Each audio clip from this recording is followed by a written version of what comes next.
শুক্রবার মানে স্পেশাল কিছু। আজকে আসলে জুমার দিন, জানি না। চলেন একটু বিরিয়ানি খেয়ে বিরিয়ানির রেসিপিটা আপনাদের সাথে শেয়ার করি। জানি আপনারা সবাই পারেন বিরিয়ানি, আমি হয়তো আপনাদের মতো এত ভালো করে পারি না।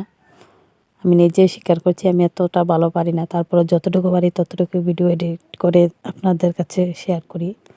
এই যে তেল গরম করে এখন একটু পেঁয়াজ কুচি দিয়ে ভেজে নিলাম, হালকা ভেজে নিয়ে আমি একটু এডিট করার কারণে এটা মানে ভিডিও করার সময় পাই নাই, কেটে গেছে। পেঁয়াজ বেরেস্তা একটু উঠিয়ে নিয়েছি, এখন একটু মাংস, লবণ, হলুদ, কারণ এটা একটু হলুদ করব তার জন্য একটু হলুদ দিয়েছি। হলুদ দিয়ে আমি একটু নেড়ে চেড়ে কষিয়ে নেব। ফাঁকে আমি একটু বিরিয়ানি মশলা দিয়েছি, মানে প্যাকেটের যে ইনস্ট্যান্ট থাকে না ওইগুলা, এলাচ, তেজপাতা, একটু মরিচ গুঁড়া দিয়েছি, কারণ বেশি মরিচ গুঁড়া দিলে আমার বাচ্চারা আসলে খেতে পারে না। জানি আপনারা হয়তো জাল জাল খেতে পারেন, আমরা একটু কম জালে খাই, যেহেতু ছোটো বাচ্চা তারা একটু কম পছন্দ করে। জানি না কে কীভাবে বিরিয়ানিটা রান্না করেন, আমি একটু এরকমভাবে রান্না করি। মাঝে মধ্যে বিভিন্ন ধরনের বিভিন্ন রকমের রান্না করি।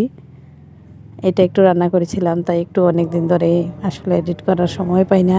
বিশেষ করে এখন দান আসছে, এই যে একটু পোলার চাল ধুয়ে রেখেছিলাম, সেই মাংসগুলো উঠিয়ে নিয়েছিলাম। এখন এই মাংসের যে ঝোলটা ওইটার মধ্যে পোলার চাল দিয়ে একটু হালকা নেড়ে চেড়ে ভেজে নিব। তারপরে গরম পানি দিয়ে দেবো। আমি অন্য পাশে গরম পানি করে রেখেছি, সেই পানিটা ঢেলে আসলে ফাঁকে আবার একটু লবণ দিয়ে দেবো পরিমাণ মতো। জানি আসলে এতটা গুছিয়ে বলতে পারি না, আমি আসলে ততটা ভালো মানের কন্টেন্ট ক্রিয়েটর নই। জানি আপনারা জানেন, ইতিমধ্যে দেখেছেন হয়তো আমার ভিডিও। আর এই পর্যন্ত যারা এসেছেন, প্লিজ যারা লাইক কমেন্ট করেননি একটা লাইক করে যাবেন, আর বিশেষ করে সম্পূর্ণ ভিডিওটা দেখার চেষ্টা করবেন। আপনাদের একটা লাইক কমেন্টে আমার ভিডিও করার আসলে অনুপ্রেরণা জানি। তারপরে আমি চাই বাড়িতে বসে ঘরে বসে যেন মেয়েদের জন্য কিছুটা ইনকাম করতে পারি। মেয়ে হয়েছে তাতে কী হয়েছে, স্বামীর জন্য বোঝা হবো কেন, নিজের জন্য ঘরে বসে হালাল পথে ইনকাম করতে পারি। আবার হালাল হারামের কথা বলে আবার বলবেন না যে এটা কি হারাম। আমি আমার জানা মতো জানি আমি হারাম কাজ করি না। ইনশাল্লাহ আগামীতে যেন মৃত্যুর আগ পর্যন্ত আমি হারাম কাজ না করি, হালাল পথে থাকতে পারি। তাই ঘরে বসে একটু হয়তো জানি ভয়েস এডিটিংয়ের জন্য দিতে হয়। এই তো আমার আপনাদের সাথে কথা বলতে বলতে আমার প্রায় বিরিয়ানিটা হয়ে আসছে। হয়তো বিরিয়ানিটা করতে অনেক সময় নিয়েছে, কিন্তু এডিটের সময় তো একটু কম করে নিয়েছি, এত বড় তো আর ভিডিও করতে পারি না। শেষ মুহূর্তে আমি একটু কাঁচামরিচ দিয়েছি, দিয়ে পেঁয়াজ বেরেস্তা দিয়ে একটু ঢাকনা দিয়ে রেখে দেবো। একটু ঘরে যদি আপনাদের ঘি থাকে তাহলে ঘিও দিতে পারেন। আমার ঘরে আসলে আমরা মধ্যবিত্ত, নুন আনতে পান্তা পুরো এক থাকলে আরেক থাকে না। আসলে এখন ঘি নেই বর্তমানে, তাই এভাবে চালিয়ে নিচ্ছি। বাচ্চারা তো প্রায় সময় আবদার করে বায়না ধরে।